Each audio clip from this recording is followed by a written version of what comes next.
Hey learners, you are watching Endeavour for you. आज हम लोग डिस्कस करने वाले हैं फंडामेंटल राइट्स थ्रू 5 रीड्स। अब सबसे पहले ये देखना होगा कि 5 रीड्स कौन कौन से हैं, और इसमें एक वर्ड आया है सेंटिनल ऑन क्यू वाइव, फिर उसके बाद एक्सप्लेनेशन, फिर दोनों जो कॉन्स्टिट्यूशन द्वारा आर्टिकल है 32 और 26 में क्या क्या अंतर है वो देखेंगे, और एट लास्ट में हम लोग एक हॉट क्वेश्चन पे डिस्कशन करेंगे। तो सबसे पहले हम ऐसे शुरू करना चाहते हैं कि जैसे अगर मान लीजिए कि आपको कोई आर्म्स दे दिया गया फॉर सेल्फ डिफेंस और उसमें कार्टेज नहीं दिया गया, तो व्हाट विल यू डू?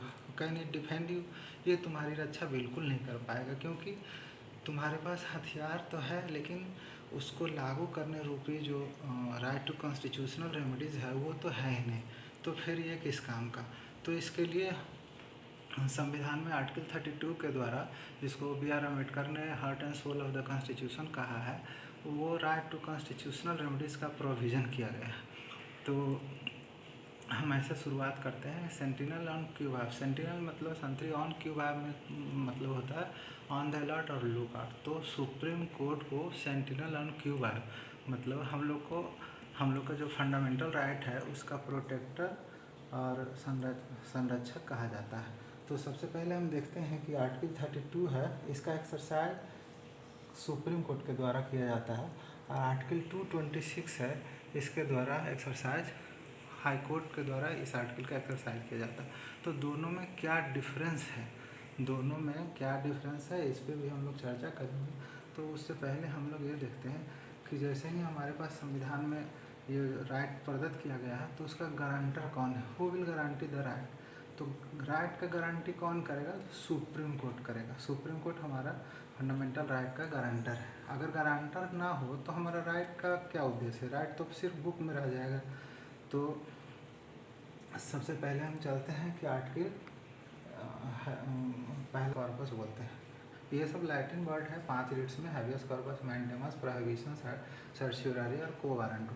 तो पहला है हैबियस कॉर्पस। हैबियस कॉर्पस एक लैटिन वर्ड है जिसका मीनिंग होता है to produce the body of और to have the body of. इसका मतलब है कि अगर मान लीजिए कि किसी व्यक्ति को इलीगल डिटेंशन में या इम्प्रिजनमेंट में या कन्फाइनमेंट में या कोई डिसअपियर करता है, डिसअपियरेंस का केस हो, तो हम लोग क्या करेंगे? तो हम लोग सबसे पहले हाई कोर्ट या सुप्रीम कोर्ट को अप्रोच करेंगे। अप्रोच करने का पर्पस क्या होगा? To have the body of और टू प्रोड्यूस द बॉडी। हम किसके अगेंस्ट में करेंगे? स्टेट के अगेंस्ट में कर सकते हैं, या नॉन स्टेट एक्टर के अगेंस्ट में, या कोई प्राइवेट पर्सन के बारे में। तो दोनों को अब अलग अलग समझते हैं कि इलीगल डिटेंशन क्या होता है। तो सबसे पहले supreme court writ of habeas corpus में जैसे ही हम सुप्रीम कोर्ट या हाई कोर्ट को अप्रोच करते हैं, तो सबसे पहले ये जांच करता है कि weather the detention is illegal. जैसे अभी कुछ दिन पहले आप लोगों ने जम्मू कश्मीर में देखा होगा कि प्रिवेंटिव डिटेंशन में कुछ लोग को रोका गया, तो उसका पर्पस अलग था। सबसे पहले कोर्ट ये एग्जामिन करती है whether the detention was illegal. अगर ये इलीगल साबित हो जाता है तो सुप्रीम कोर्ट या हाई कोर्ट इमीडिएट ऑर्डर करता है कि to set the person kept on illegal detention to be free if he is not wanted in any other case। दूसरा चीज़ है, जैसे स्टेट के अगेंस्ट में अगर मान लीजिए कि कोई पुलिस किसी को पकड़ के रखा है और उसका कारण नहीं बताया जा रहा है किस पर्पस से रखा है, तो हम लोग writ of habeas corpus file करते हैं हाई कोर्ट और सुप्रीम कोर्ट में। उससे ये बताना होता है कि आप क्यों इसको डिटेन करके रखें। ये तो हो गया स्टेट के खिलाफ कि आप स्टेट के खिलाफ। अगर मान लीजिए कि कोई नॉन स्टेट एक्टर कौन होता है? ये हैबियस कॉर्पस ही ऐसा रिट है जो प्राइवेट पार्टी के खिलाफ बेसू होता है। जैसे उदाहरण के तौर पर आप इसे ऐसे समझें कि मान लीजिए कि किसी को कोई व्यक्ति लोन दे दिया, 5 लाख रुपए का लोन दे दिया, बोला ठीक है जब तक वो नहीं चुकाएंगे तब तक ही उसके बेटे को हम अपने पास रखेंगे। तो जैसे ही उसको पास रखें, आप लोन चुकाने में समर्थ नहीं है, तो उस तरह के जो बंधन में रखा गया है किसी के बच्चे को, वो हो गया इलीगल कन्फाइनमेंट। तो उस कन्फाइनमेंट में हाई कोर्ट ये आदेश देती है कि ये डिटेंशन इलीगल है या लीगल है। अगर इलीगल रहता है तो इमीडिएटली सेट फ्री का आदेश दिया जाता है। तो ये रिट हैबियस कॉर्पस हुआ। इसमें खास करके झारखंड में हम देखते हैं कि यहाँ से एक्चुअली में क्या होता है कि ह्यूमन ट्रैफिकिंग के जरिए यहाँ के गरीब परिवार के बच्चों को दिल्ली, चेन्नई, मुंबई जैसे बड़े बड़े शहरों में नौकर के रूप में रखा जाता है। उन्हें एक मुश्त अमाउंट दे दिया जाता है, 50,000 रुपये दे दिए और चलो ज़िंदगी भर के लिए वो वहाँ पे उसके यहाँ काम करते रहेगा विदाउट हैविंग एनी राइट्स। तो ये राइट कब, अब ये सवाल उठता है कि कौन हैवियस कॉर्पस का रिट हाई कोर्ट में फाइल करेगा। तो कोई भी कर सकता है। जो डिटेनिंग है, जिसको डिटेन किया गया है, उसका कोई रिलेटिव फाइल कर सकता है, उसके बिहाफ में कोई उसका कोई एनजीओ उसके तरफ से स्टेप ले सकता है। और ये फाइल करने का उद्देश्य क्या है, जैसे हमारा आर्टिकल 21 में लिखा हुआ है, in no one shall be deprived of his life and personal liberty except according to the procedure established by the law. तो किसी को डिप्राइव किया जा सकता है, लेकिन according to the procedure established by law. अगर लॉ को फॉलो करते हैं कि किस पर्पज़ से उनको अरेस्ट किया गया है, क्या वजह है, उसके परिवार को सूचना दिया गया कि नहीं, उसे अपना जो लीगल राइट है उसको एक्सरसाइज वो कर रहा है कि नहीं, इस आधार पे ये जांच किया जाता है। तो आर्टिकल 21 को, ये आर्टिकल 21 को लागू कराने के लिए हम लोग रिट ऑफ हैवियस कॉर्पस को फाइल करते हैं। और इसी संदर्भ में एक एग्जाम्पल आप लोगों ने सुना होगा, एक केस आया था बिहार का 1982 का, Rudal Shah versus state of Bihar. इसमें एक क्या हुआ था कि एक आदमी को मुजफ्फरपुर के कोर्ट ने, बिहार का बात है, मुजफ्फरपुर के कोर्ट ने उन्हें 1968 में ही एक्यूट कर दिया गया था, एक्यूट कर दिया गया, उसे रिहा कर दिया गया। डिस्पाइट दिस उसको जेल में 1982 तक रखा गया। जब सुप्रीम कोर्ट से ऑर्डर आया कि 14 ईयर अगर 1968 में उनका वो एक्विट कर दिए गए, तो फिर 14 साल तक उनको आप इलीगल डिटेंशन में क्यों रखें। जब ये रिट सुप्रीम कोर्ट के सामने सुनवाई के लिए आया, तो सुप्रीम कोर्ट इमीडिएट ऑर्डर दिया कि आप उन्हें सेट फ्री कर दीजिए। इधर से ये दलील दिया गया कि उनका हालत इनसेन था, दिमागी हालत ठीक नहीं था, इसलिए रखा गया। लेकिन मान लीजिए दिमागी हालत अगर किसी का ठीक नहीं हो तो इलाज किया जाएगा, उन्हें जेल में नहीं रखा जाएगा। तो वहीं से शुरू हो गया राइट टू कंपनसेशन और डैमेज। अगर इलीगल डिटेंशन किसी को करते हैं तो स्टेट का ये दायित्व होगा कि उसके लिए वो डैमेज शुरू करें। जैसे थोड़ा सा और पीछे हम लोग चलते हैं तो आज़ादी के समय सुने होंगे हम लोग, रॉलेट एक्ट जो 1919 में अंग्रेज़ों द्वारा पारित किया गया था, उसका क्या पर्पज़ था? नो अपील, नो वकील, नो दलील। हम किसी को भी किसी तरह से गिरफ्तार करेंगे, इलीगल डिटेंशन में रख लेंगे, वो ना कहीं अपील कर सकता है, ना कोई वकील रख सकता है, ना कोई दलील दे सकता है। तो इसी से संबंधित है ये हैबियस कॉर्पस। जैसे हमारा आर्टिकल 21 वायलेट होता है, इन्फ्रिंज होता है, हम अप्रोच करते हैं हाई कोर्ट और सुप्रीम कोर्ट। दूसरा हमारा रिट है जिसको हम लोग बोलते हैं मैंडेमस। मैंडेमस क्या होता है? मैंडेमस, जैसे मैंडेमस भी लैटिन वर्ड है, इसका मतलब होता है बी कमांड। इसको एक्चुअली में ऐसे कहा जाता है कि इट इज़ एन, इस रिट के द्वारा, इस रिट को भी जो अफेक्टेड पार्टी होता है वो हाई कोर्ट में फाइल करता है, रिट फाइल करता है। और इसमें ये बोलता है कि हमारा अब इस राइट का वायलेशन हुआ। जैसे कोई, जैसे हैवियस कॉर्पस में हम देखते हैं कि इसमें स्टेट और नॉन स्टेट या प्राइवेट पार्टी सबों के खिलाफ ये हैवियस कॉर्पस का रिट किया जा सकता है। लेकिन मैंडेमस का रिट सिर्फ एग्जीक्यूटिव, जो एग्जीक्यूटिव बॉडी होता है हमारा संविधान में, जो कार्यपालक है, उसी के खिलाफ फाइल किया जाता है। इसमें कोई पब्लिक अथॉरिटी हो सकता है, कोई कॉरपोरेशन हो सकता है, कोई ट्रिब्यूनल हो सकता है, लेकिन ये किसी प्राइवेट पर्सन या प्राइवेट पार्टी के खिलाफ ये रिट ऑफ मैंडेमस फाइल नहीं किया जा सकता है। कौन फाइल करेगा? तो इसमें जो इफेक्टेड पार्टी है वो फाइल करेगा। कब फाइल किया जाएगा? दूसरा सवाल आपके मन में आएगा कि जब कोई एग्जीक्यूटिव या public authority refuses to perform his legal, mandatory और कॉन्स्टिट्यूशनल ड्यूटी, जिस पद पे वो आसीन है, अगर उस पद का कर्तव्य का दायित्व वहन करने से वो इनकार करता है, तो हम लोग हाई कोर्ट में मैंडेमस का रिट फाइल करेंगे। और हाई कोर्ट क्या करेगा? हाई कोर्ट पहले उसके लीगलिटी को जांच करेगा और उसके बाद वो ऑर्डर करेगा कि to do such act as is alleged to be violated to act according to law.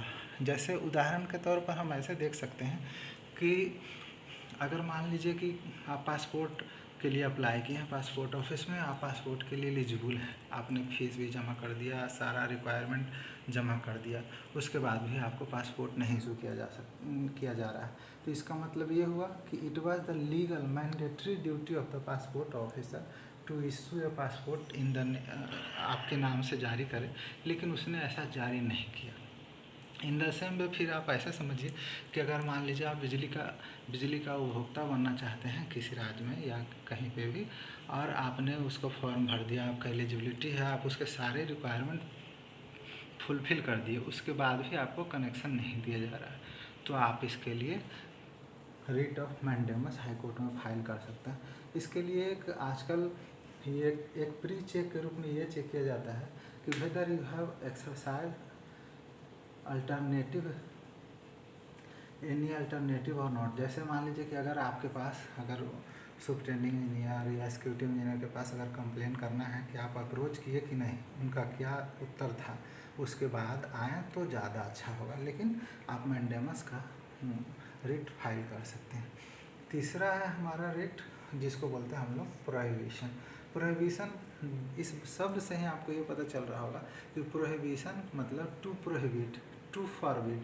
अब हम ये सवाल आता है कि हम फॉरबिड ये जो अगर कोर्ट के यहाँ रिट ऑफ प्रोहिबिशन फाइल करेंगे तो कौन करेगा, हम करेंगे या हमारे पैरवी करेंगे। इस रिट में क्या होता है, ये लोअर कोर्ट, ये रिट लोअर कोर्ट के अगेंस्ट या ट्रिब्यूनल के अगेंस्ट, जैसे पहले हाबियस कॉर्पस में देखे कि state actor, non state actor या इंडिविजुअल के खिलाफ हम कर सकते थे, मैंडेमस एग्जीक्यूटिव ओनली एग्जीक्यूटिव के खिलाफ हम कर सकते हैं। तो प्रोहिबिशन लोअर कोर्ट और ट्रिब्यूनल के खिलाफ किया जाता है। इसका उद्देश्य ये होता है कि जब केस कोई लोअर कोर्ट या किसी ट्रिब्यूनल में पेंडिंग हो और आपको ये पता चले कि हमारे साथ एक्सेस ऑफ जुरिस्डिक्शन या लैक ऑफ जुरिस्डिक्शन या violation of principle of natural justice होने वाला है, तो जो अफेक्टेड पार्टी होता है वो हिमसेल्फ या थ्रू हिज पैरवीकार वो हाई कोर्ट को अप्रोच करता है। हाई कोर्ट को अप्रोच करता है कि हमारे साथ ऐसा, जैसे अब जुरिस्डिक्शन क्या होता है कि हर जिला का जो न्यायालय है, डिस्ट्रिक्ट कोर्ट जिसको बोलते हैं लोअर कोर्ट, उसका अपना जुरिस्डिक्शन जिला तक का है। अगर वो जिला के बाहर के किसी केस को इंटरटेन कर रहा है, उसमें किसी को वारंट जारी कर दिया है या कोई ऐसा आदेश दे रहा है जिससे कोई व्यक्ति प्रभावित हो, तो वो सीधे हाई कोर्ट अप्रोच करेगा through the writ of prohibition. अब बोलिए कि इसमें रिट ऑफ प्रोहिबिशन में हाई कोर्ट क्या करता है, तो रिट ऑफ प्रोहिबिशन के थ्रू हाई कोर्ट करेगा कि जो लोअर कोर्ट में या ट्रिब्यूनल में जो केस चल रहा है उसको सबसे पहले वो स्टे करने का ऑर्डर करेगा, या फिर कोई क्रिमिनल प्रोसीडिंग है तो उसमें आजकल नो कोर्सिव स्टेप्स का ऑर्डर देता है कि no coercive steps shall be taken against the petitioner till disposal और further order of the high court. फिर इसी को दूसरा भाषा में और लिखा जाता है कि lower court order shall not be given effect to. तो इस तरह से इस तरह के आदेश हाई कोर्ट द्वारा पारित किया जाता है। ये एक तरह से कह सकते हैं कि प्रोहिबिशन का भी इशू करता है हाँ लोअर कोर्ट या ट्रिब्यूनल के अगेंस्ट में हाई कोर्ट के द्वारा। ये एक तरह से प्रिवेंटिव मेजर है जब केस पेंडिंग चल रहा है उस समय। जैसे ऐसे समझ सकते हैं कि अभी कोई फेमस केस का चर्चा अभी आप लोग सुन ही रहे होंगे कि जब प्लेस ऑफ ऑकरेंस पटना हो अगर किसी का, और वो केस उसके खिलाफ मुंबई में फाइल किया जाए, तो जो मुंबई में केस फाइल किया गया वो तो इलीगल हुआ, क्योंकि वहाँ क्या हुआ, एक्सेस ऑफ जुरिस्डिक्शन। वो जुरिस्डिक्शन है ही नहीं, जिसका प्लेस ऑफ ऑकरेंस है उसका केस पटना में होना चाहिए। और मुंबई में अगर कोई वो केस करता है तो वो केस वैलिड नहीं होगा। तो उसके लिए हम क्या करेंगे, हम लोग अप्रोच करेंगे हाई कोर्ट को for the writ of prohibition. आशा है कि आप लोग इन रीड्स को बहुत आसानी से समझ सकते हैं। बहुत आसान भाषा में इसे बताया जा रहा है कि इसका मीनिंग क्या होता है, किसके खिलाफ इशू किया जाएगा, कब इशू किया जाएगा, हाई कोर्ट क्या आदेश दे सकता है और इसका उदाहरण क्या क्या। चलिए हम नेक्स्ट रीड की तरफ बढ़ते हैं, जिसको सर्शियोररी या उत्प्रेषण हिंदी में बोलते हैं। तो इस शब्द का मतलब होता है, ये भी लैटिन वर्ड है, टू बी सर्टिफाइड और टू बी इन्फॉर्म। इसका ये हिंदी हुआ।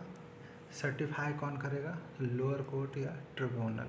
ये केस भी जैसे प्रोहिबिशन का केस हम लोअर कोर्ट के अगेंस्ट में या ट्रिब्यूनल के अगेंस्ट में करते हैं, तो ये केस भी हम लोअर कोर्ट या ट्रिब्यूनल के अगेंस्ट में ही करेंगे, हम खुद करेंगे या अपने पैरवी कार के द्वारा।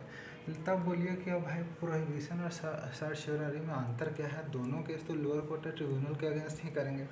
दोनों का मैटर वही है कि या आइदर है एक्सेस ऑफ जुरिस्डिक्शन या लैक ऑफ जुरिस्डिक्शन या violation of principle of natural justice. ये तीनों जो वजह प्रोहिबिशन का है वही वजह सर्शियोररी का है। लेकिन दोनों में एक खास अंतर ये है कि प्रोहिबिशन केस के लिए हम हाई कोर्ट को तब अप्रोच करते हैं जब केस पेंडिंग हो, अभी कोई फाइनल ऑर्डर लोअर कोर्ट या ट्रिब्यूनल के द्वारा पारित नहीं किया गया। लेकिन जब सर्शियोररी का बात करते हैं तो ये केस हाई कोर्ट में इस रीट के द्वारा हम तब हाई कोर्ट को अप्रोच करते हैं, रीट ऑफ सर्शियोररी, जब केस लोअर कोर्ट के द्वारा डिस्पोज्ड ऑफ हो गया, वहाँ कोई फाइनल आदेश पारित हो गया है, अब वहाँ कोई आदेश नहीं होने वाला है, तब हम लोग रीट ऑफ सर्शियोररी करते हैं कि there is error of jurisdiction, lack of jurisdiction, है ना, और violation of principle of natural justice. इसके लिए हम लोग writ of certiorari high court में फाइल करते हैं। इसमें जनरली हाई कोर्ट ये करता है कि वहाँ से रिकॉर्ड को वो कॉल फॉर कर लेता है। जो लोअर कोर्ट या ट्रिब्यूनल में जो प्रोसीडिंग चलता है उसको अपने यहाँ मंगा लिया जाता है। उसके लिए जनरली जो केस फाइल होता है, जैसे उसके लिए अपील, रिवीजन और क्वेश्चन, अगर ये गलत पाया जाता है कि जो लोअर कोर्ट या ट्रिब्यूनल द्वारा दिया गया आदेश गलत है, इलीगल है, एक्सेस ऑफ जुरिस्डिक्शन है, violation of principle of natural justice है, तो उसको हाई कोर्ट उस केस को पास कर देता है, उस केस को ख़त्म कर देता है और वो प्रोसीडिंग बिल्कुल समाप्त हो जाता है। तो ये हो गया आपका सर्शियोररी। प्रोहिबिशन और सर्शियोररी में अंतर आप समझ गए होंगे, बिल्कुल ये आसान है कि ये प्रिवेंटिव है, पी से प्रोहिबिशन, पी से प्रिवेंटिव मेजर्स, जब केस, और पी से पेंडिंग। जब प्रोहिबिशन, रीट ऑफ प्रोहिबिशन कब फाइल करेंगे, जब केस लोअर के कोर्ट में पेंडिंग हो एज ए प्रिवेंटिव मेजर्स। सर्शियोररी कब फाइल करेंगे, जब रीट ऑफ सर्शियोररी कब फाइल करेंगे, जब केस लोअर कोर्ट के द्वारा डिसाइड किया गया हो और इसको हम लोग बोलते हैं क्यूरेटिव इन नेचर, है ना। जो वहाँ पे गलत किया गया उसको क्योर करने के लिए, जो वहाँ गलती हुआ उसको क्योर करने के लिए हम लोग रीट ऑफ सर्शियोररी फाइल करेंगे। और जो लास्ट रीट है जिसको हम लोग को वारंटो बोलते हैं, writ of quo warranto high court या सुप्रीम कोर्ट में तब फाइल किया जाता है। तो सबसे पहले हम लोग ये जानते हैं कि रीट ऑफ को वारंटो का मतलब क्या होता है। ये भी लैटिन वर्ड है। इसमें पूछते हैं कि व्हाट इज़ योर ऑथोरिटी, तुम्हारा ऑथोरिटी क्या है, किस ऑथोरिटी से तुम ये पद को होल्ड कर रहे हो। तो ये रीट इशू किया जाता है किसी पब्लिक अथॉरिटी के अगेंस्ट में, generally they are executive authorities. और कब ये किया जाता है, जब कोई अथॉरिटी उस पद के लायक नहीं रहता है या और उस पद का कार्यभार संभालता है बिना एलिजिबिलिटी हुए, तब हम लोग उसके लिए writ of quo warranto high court में फाइल करते हैं। और कोर्ट क्या करती है, सबसे पहले उसे शो काज करती है कि आप ये बताइए कि कैसे आप उस पब्लिक अथॉरिटी से, ये हाई कोर्ट पूछता है कि आप कैसे उस पद को होल्ड कर रहे हैं, किस हैसियत से आप उस पद को होल्ड करते हैं। जैसे आप इसको ऐसे समझिए कि मान लीजिए कि कोई ऐसा अधिकारी है जो फॉर्म भरने समय लिख दिया कि हम एसटी कैंडिडेट से बिलोंग करते हैं और आरक्षण के कोटा में उसका नौकरी हो जाता है, आरक्षण कोटा में नौकरी हो गई। बाद में पता चलता है कि ये तो एलिजिबल ही नहीं था, एलिजिबल ही नहीं था। तो अगर कोई आदमी जिससे इससे इफेक्टेड होता है तो वो सीधे हाई कोर्ट में रिट ऑफ को वारंट फाइल करता है कि इनका तो इंटाइटलमेंट ही नहीं था, इनका इंटाइटलमेंट ही नहीं था और ये गलत पद का इस्तेमाल कर रहे हैं, इनके इसके लिए एलिजिबल ही नहीं थे। जैसे आप ना कभी फॉर्म भरते समय देखे होइएगा कि फॉर्म में सबसे लास्ट में जो डिक्लेरेशन या घोषणा पत्र रहता है उसमें लिखा रहता है कि all the statements filled up above are true to the best of my knowledge and belief. ऊपर में दी गई सारी सूचनाएं मेरे जानकारी के हिसाब से सत्य है। अगर कोई इसमें गलती पाई जाती है तो मुझे बिना कोई सूचना के नौकरी से निकाल दिया जा सकता है, ये फॉर्म में ही लिखा रहता है। Despite this anyone can approach to the high court through the writ of quo warranto। अब आप ये सोच रहे होंगे कि ये पांचों रिट तो बिल्कुल आसान है, इसमें तो कुछ है ही नहीं, ये तो बहुत आसान है। तो भाई अगर दोनों आसान है तो फिर हम आर्टिकल 32 का कब इस्तेमाल करेंगे, 226 का कब इस्तेमाल करेंगे। तो आर्टिकल 32 एक खुद फंडामेंटल राइट है, इसके थ्रू हम सीधे सुप्रीम कोर्ट को अप्रोच कर सकते हैं और आर्टिकल 226 के थ्रू हम लोग हाई कोर्ट को अप्रोच करते हैं। तो अब सवाल ये आपके मन में आएगा कि जब एक ही सेक्स प्रोविज़न से काम चल जाता तो फिर दो प्रोविज़न का आर्टिकल संविधान में ज़रूरत क्या पड़ा। तो आप इसको दोनों के डिफरेंस पे हम लोग चर्चा कर लेते हैं कि difference between article 32 and 226 at a glance. जैसे आर्टिकल 32 के बारे में हम जानते हैं कि ये राइट टू कॉन्स्टिट्यूशनल रेमेडी है, ये खुद एक फंडामेंटल राइट है। लेकिन आर्टिकल 226 है, ये फंडामेंटल राइट नहीं है, ये एक कॉन्स्टिट्यूशनल राइट है। आर्टिकल 226 एक कॉन्स्टिट्यूशनल राइट है। दूसरा अंतर है कि 32 का इस्तेमाल हम सीधे सुप्रीम कोर्ट में केस करके तब कर सकते हैं जब हमें ये लगे कि फंडामेंटल राइट का वायलेशन है। सिर्फ अगर ओनली फंडामेंटल राइट का वायलेशन होता है तो हम डायरेक्ट सुप्रीम कोर्ट के अप्रोच कर सकते हैं। लेकिन जब फंडामेंटल राइट के अलावे कोई और लीगल राइट का, है ना, सिर्फ फंडामेंटल राइट नहीं, हमारे पास फंडामेंटल राइट का वायलेशन हो या कोई अन्य राइट का भी वायलेशन हो, तो हम आर्टिकल 226 को इन्वोक करके हाई कोर्ट में केस फाइल कर सकते हैं। अगर कोई दूसरा राइट का भी इन्वोकेशन वो हुआ, वायलेशन हुआ, तब भी हम हाई कोर्ट जा सकते हैं। अगर फंडामेंटल राइट का हुआ तब भी जा सकते हैं। ये है 226। फिर आर्टिकल 32 है कि जैसे ही इमरजेंसी शुरू हुआ इसको सस्पेंड किया जा सकता है फंडामेंटल राइट को, लेकिन विद सम एक्सेप्शंस। लेकिन आर्टिकल 226 को सस्पेंड नहीं किया जा सकता क्योंकि ये फंडामेंटल राइट नहीं है। फिर आते हैं जुरिस्डिक्शन पे। आर्टिकल 32 का जुरिस्डिक्शन पैन इंडिया, पूरा इंडिया भर में इसका जुरिस्डिक्शन है क्योंकि ये एक्सरसाइज कौन करता है, सुप्रीम कोर्ट। तो सुप्रीम कोर्ट का जुरिस्डिक्शन क्या है, ऑल इंडिया है। फिर दूसरा क्या है, 226 का लिमिटेड है, लिमिटेड टू स्टेट, क्योंकि एक हाई कोर्ट का जुरिस्डिक्शन कन्फाइंड होता है with in the state, with in the territorial limit of the state. फिर तीसरा है, फिर पांचवा अंतर है, आर्टिकल 32 का स्कोप लिमिटेड है। लिमिटेड इन द सेंस कि आप सुप्रीम कोर्ट को आर्टिकल 32 के अंतर्गत अप्रोच कर सकते हैं for the violation of only fundamental right. लेकिन आर्टिकल 226 जो कि एक कॉन्स्टिट्यूशनल राइट है, उसमें हम लोग फंडामेंटल राइट के अलावा कोई other constitutional legal statutory rights है उसके वायलेशन के लिए अप्रोच कर सकते हैं। तो इसका मतलब ये हुआ कि ये इसका स्कोप वाइडर है, 32 से वाइडर स्कोप है 226 को। अब एक बार हम रिकैप कर लेते हैं जल्दी। हमको आशा है कि आप बहुत अच्छे से समझ ही गए होंगे, लेकिन आप एक बार रिकैप करके देख लेते हैं कि हैबियस कॉर्पस कब फाइल करते हैं, जब किसी को इलीगल डिटेंशन हो या आर्टिकल 21 का जब वायलेशन हो, है ना। तो इसमें स्टेट या नॉन स्टेट किसी के खिलाफ भी हम रीट फाइल कर सकते हैं।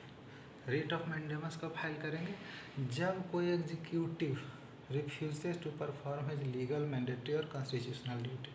ठीक है, ये क्लियर।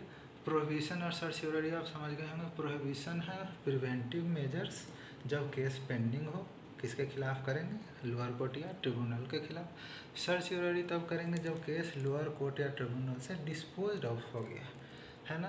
तो इसमें क्या करता है कि ये क्यूरेटिव मेजर्स है, जो गलती लोअर कोर्ट या ट्रिब्यूनल कर दिया उसको हाई कोर्ट अपने यहाँ फाइल मंगा के उसको उस ऑर्डर को क्वाश करके सुधार करता है। और पांचवा जो रिट है को वारंटो, ये भी कोई पब्लिक अथॉरिटी के अगेंस्ट में इशू होता है जब कोई ऐसा अथॉरिटी जो उसके लिए एलिजिबल नहीं हो फिर भी उस पद को होल्ड करता है, तो उस समय हम लोग रिट ऑफ को वारंटो के थ्रू हम लोग हाई कोर्ट सुप्रीम कोर्ट को अप्रोच करते हैं। ये रहा पूरा डिफरेंस एक्सप्लेनेशन। और लास्ट में हम एक हॉट क्वेश्चन पे डिस्कशन करेंगे। आशा है कि आप एंजॉय कर रहे होंगे इस पढ़ाई को, इस डिस्कशन को। तो एक सवाल मैं आपसे पूछना चाहता हूँ जिसका जवाब आप कमेंट बॉक्स में डालेंगे। Who can empower any other court other than high court और supreme court to issue writ? मतलब रीट कोई अदर कोर्ट भी जारी कर सकता है सुप्रीम कोर्ट या हाई कोर्ट के अलावे, है ना। इसके लिए अधिकृत कौन करेगा? प्रेसिडेंट करेगा, सुप्रीम कोर्ट करेगा, पार्लियामेंट करेगा या नन ऑफ दिस? ये चार ऑप्शन है कि जैसे अभी ना हाई कोर्ट या सुप्रीम कोर्ट ही रीट्स, ये जो 5 रीट्स हम बताएं कि 5 रीट जारी कर सकता है फंडामेंटल राइट के को लागू करने के लिए। तो अगर ये कौन सा है जो एम्पावर करेगा दूसरे कोर्ट को भी, सुप्रीम कोर्ट हाई कोर्ट को छोड़ के, आप बताइएगा। अब लास्ट में मैं आप लोगों से ये रिक्वेस्ट करता हूँ कि अगर ये वीडियो सचमुच का आपको पसंद आया तो इसे लाइक, सब्सक्राइब और शेयर ज़रूर करेंगे। और अंत में बेल आइकन दबाना ना भूलेंगे, जिससे जब भी कोई नया वीडियो मैं अपलोड करूँ आपको सबसे पहले मिले। Thank you for being with us. धन्यवाद।